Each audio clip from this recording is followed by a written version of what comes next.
Hello, আসসালামু আলাইকুম। আমি আবির হোসেন। তো বরাবর মতো আজকে হাজির হলাম নতুন কিছু নিয়ে। তো আজকে দেখাবো কিভাবে আনলিমিটেড Temp-Mail নেওয়া যায়। তো প্রথমে আমরা ক্রোম ব্রাউজারে যাবো, দেন Temp-Mail এ যাবো।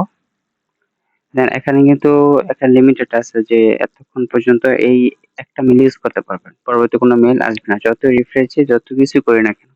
দেখুন আমাকে একটা মেইল দেওয়া হয়েছে। এখন যদি আমি অন্য একটা ট্যাবে সেম ওয়েবসাইট ওপেন করি, দেন Temp-Mail ওপেন করি, দেখেন আমাকে কিন্তু সেম মেইলটাই দিবে। কোনো পরিবর্তন দিবে না। দেখতে পারছেন সেম মেইলটা দিয়েছে। তো এটাকে কিভাবে আমরা আনলিমিটেড নেওয়া যায় তার জন্য দেখেন আমি আবার রিফ্রেশ দেই প্রথমটায়।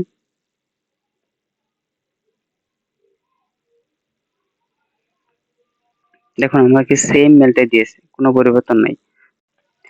এখন আমরা উপরে ইউআরএল বারে লক বাটন ক্লিক করব, দেন সাইন সেটিং, দেন এই জায়গা থেকে ক্লিয়ার ডাটা, দেন ওকে। এখন আমরা আবার উইন্ডোতে যাব, দেন রিফ্রেশ দেব উইন্ডোটাকে।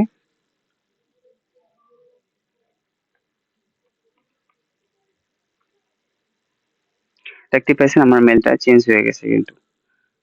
এখন আবার যদি সেম ভাবে আমি আবারও ক্লিন করে দেই, এখন আবার যদি রিফ্রেশ দেই, দেখেন আমার মেইলটা কিন্তু আবারও চেঞ্জ হবে।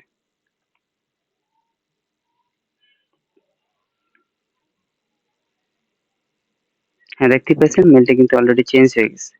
তো আমি দ্বিতীয় যে উইন্ডোটা ওপেন করছিলাম সেখানে রিফ্রেশ দিই, দেখুন সেম মেইলটা এসে পড়ছে।